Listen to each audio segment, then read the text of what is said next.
Hello, friends, and welcome to Kiki's Keys to Unlocking Your Best Life. This is a show sharing stories of people who have been through their worst and are now living their best to give hope and inspiration to others. And I am your gracious host. Thank you so much for being here with us today. And I am joined with one of my good friends here in Tucson. His name is Joe Alvarado. He is a business owner here in Tucson, a family man, and loves to play pickleball. Welcome, Joe. How are you doing? I'm doing great. Thank you for the invite. Appreciate it. So glad to have you here today. I asked you to come on. You have quite a remarkable story about that transition from military life to starting your own business, and you were so kind to come on and share that with us today. Thank you. You're welcome. You're welcome. So let's talk a little bit, get to know who Joe is. You have lived in Tucson for how long? 8 years. 8 years. What brought you here initially? I was in the military for 20 years and I retired 5 years ago. That sounds like a common story around here. I know, right? Air Force, right? Yeah, let's go. Air power. Awesome.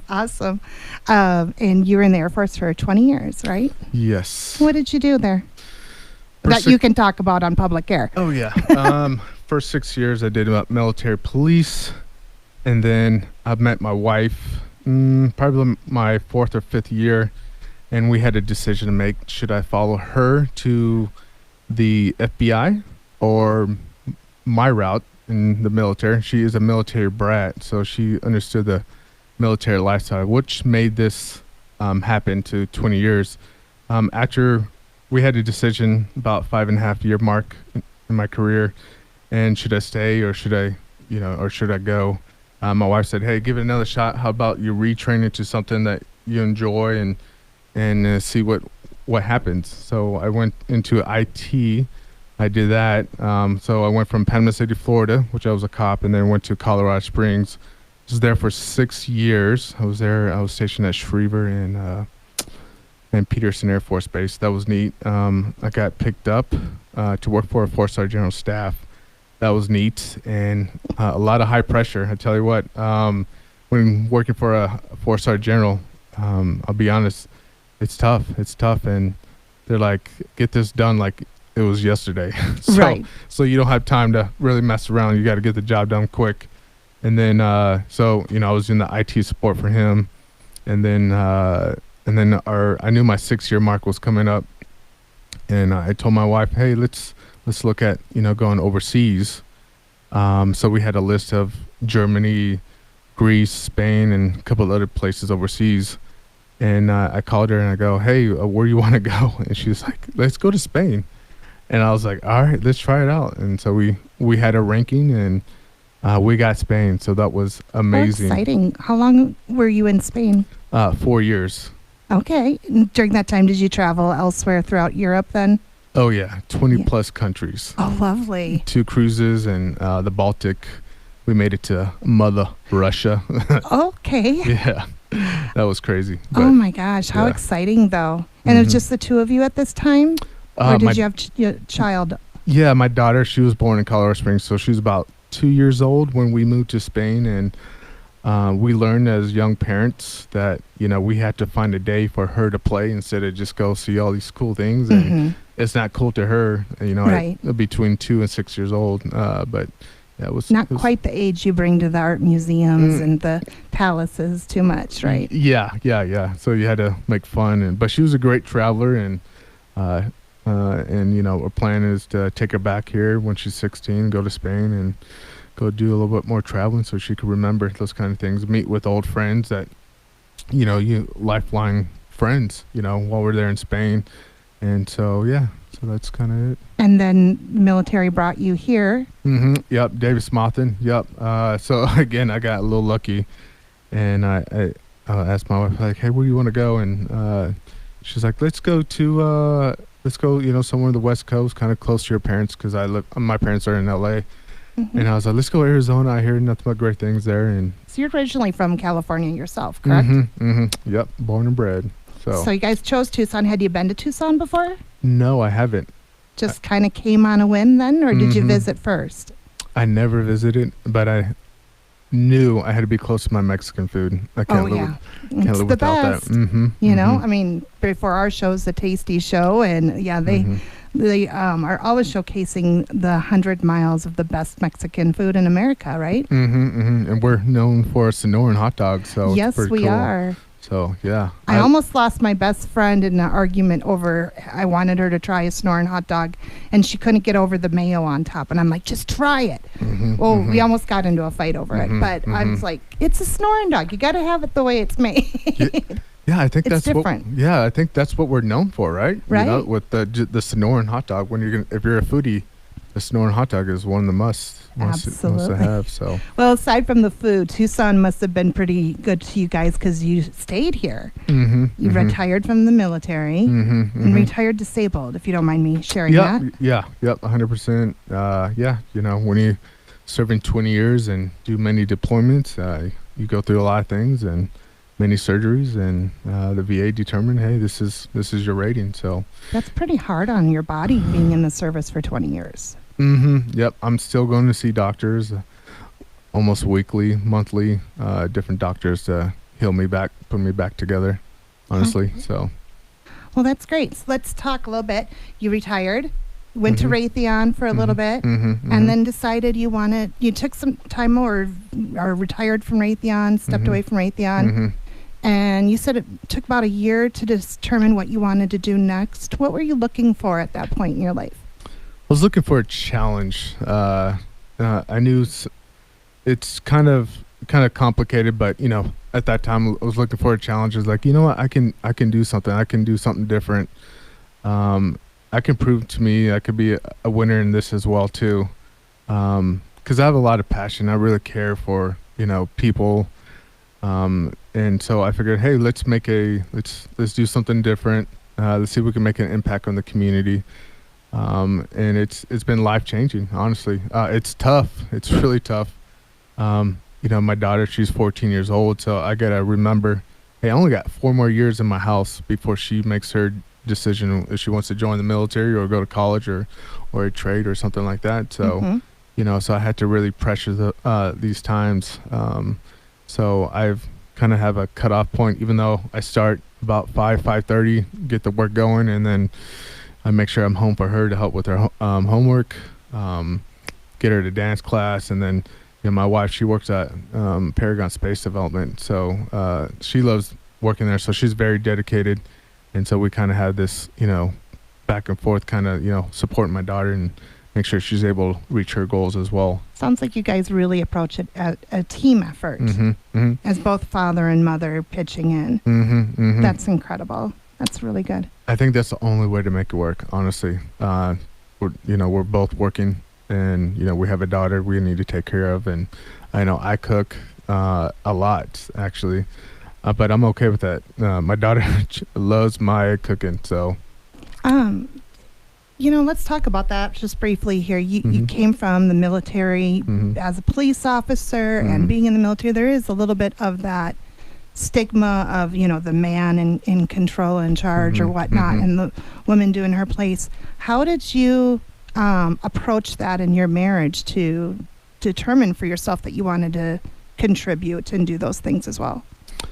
When we were living in Colorado Springs, this is where kind of it all started. I think it's our first full year, maybe first or second year.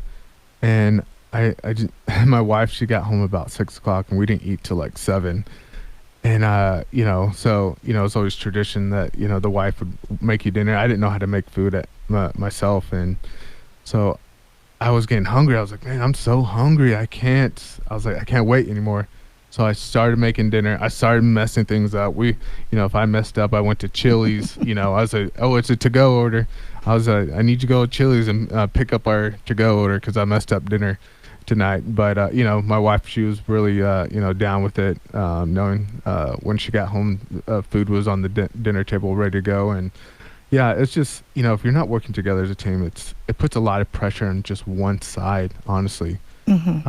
And I just don't think it's fair. You know, it needs to be, I don't want to say 50-50, but people need to have been backwards. I remember when I was about to get married, my mom goes, hey, you know, you need to be flexible, you know, Mhm. for each other to make this work. And I didn't really think about it at the time because I was still young, but as we were growing together in marriage, I decided it's like, yeah, this is probably one of the things that we need to do, so. That's incredible. I really appreciate you sharing that. We're going to go to break now. And when we come back, we'll talk a little bit more about then how you went ahead and started your business and the struggles and accomplishments through that. So we're going to thank our sponsors and be back right after the break. And we are back at Kiki's Keys to Unlocking Your Best Life, sharing stories of people who have been through their worst, now living their best to give hope and inspiration to others. And we're with Joe Alvarado with Conserva Irrigation here in Tucson. Welcome back, Joe.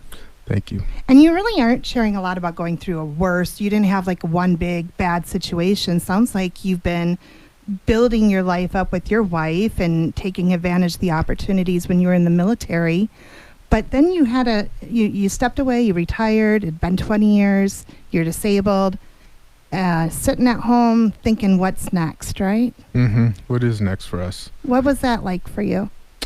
Well, again, I was looking for that challenge, and I knew I wanted to do a franchise because being a military veteran, we love the systems and processes and checklists, and recreating the wheel. I don't think I would ever be at this point in my business, and I would probably be losing a lot of sleep because of it. So I went through 10 different franchises, and this one checked all the boxes for me.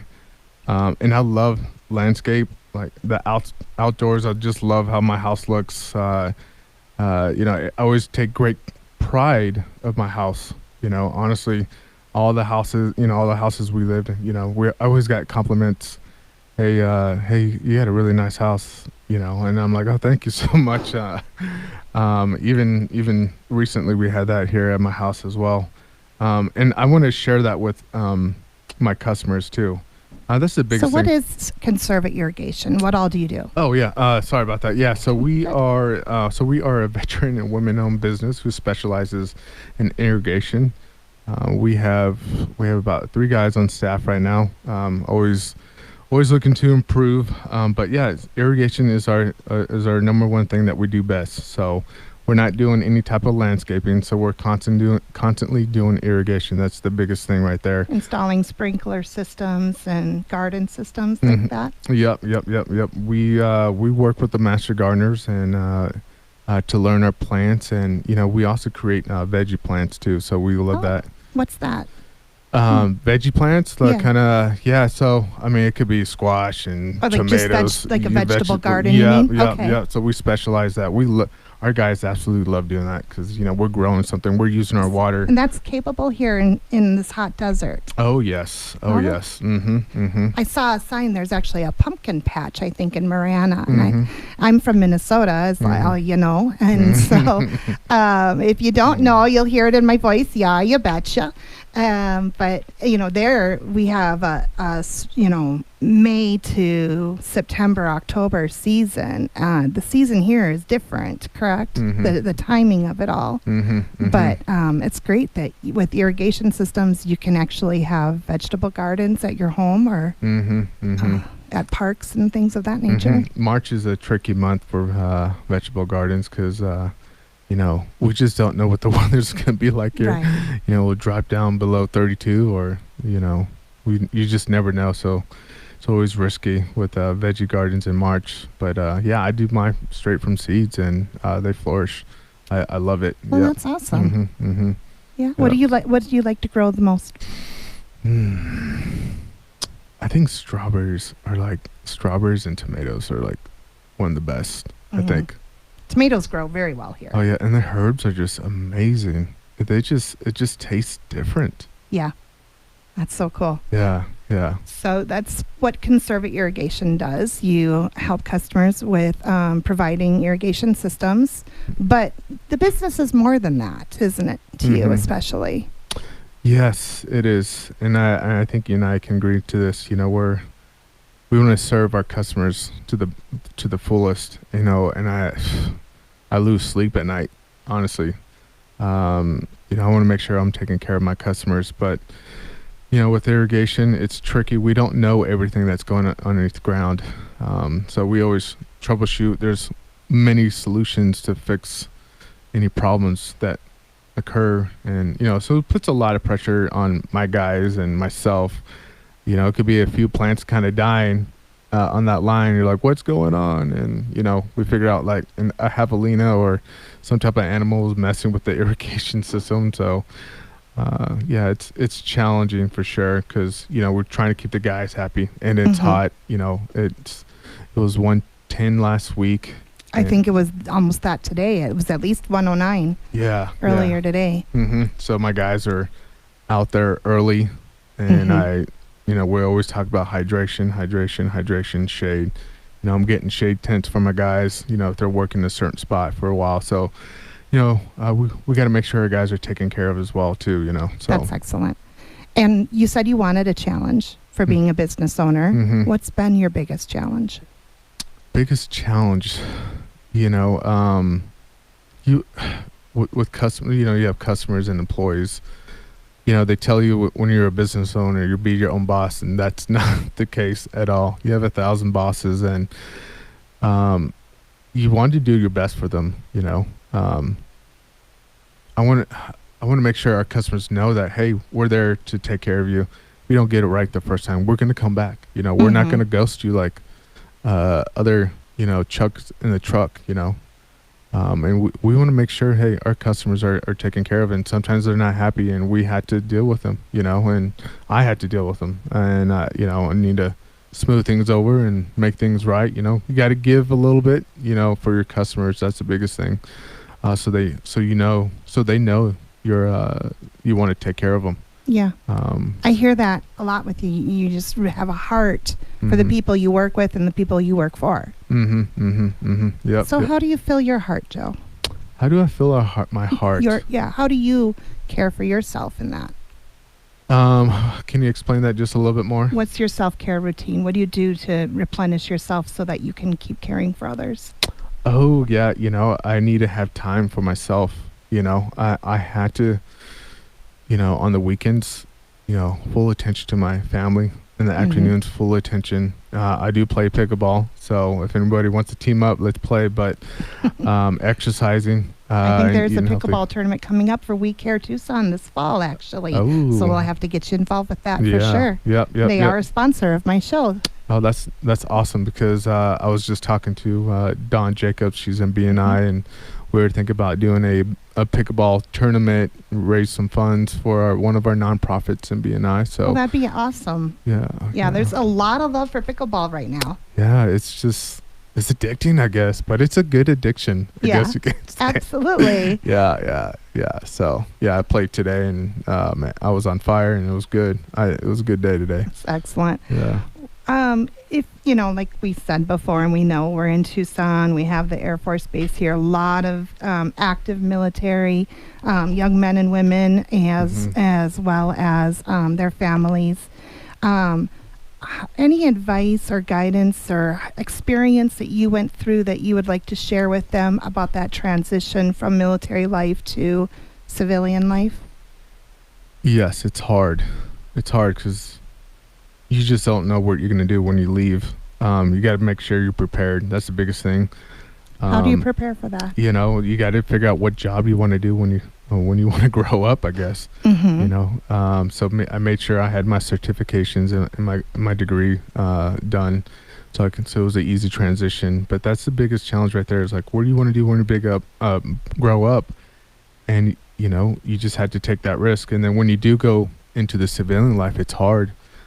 Because you lose that structure, and it's like, what do I do? I was kind of doubting myself, like if I could even do what I can do for Raytheon at the time.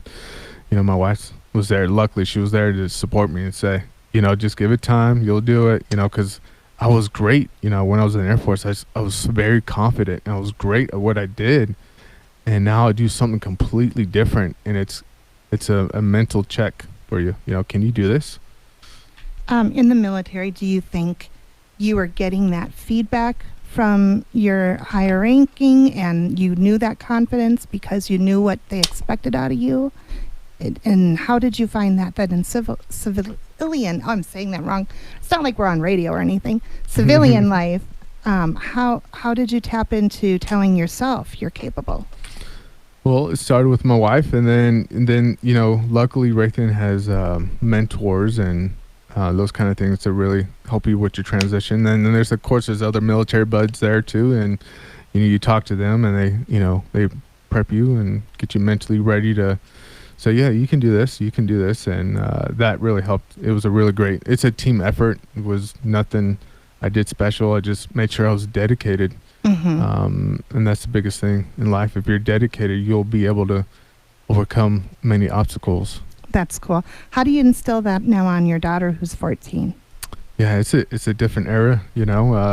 I made sure she doesn't have any social media. So, I like to say I'm her influencer. Oh, and my wife as well. So That's great. so we get her away from that.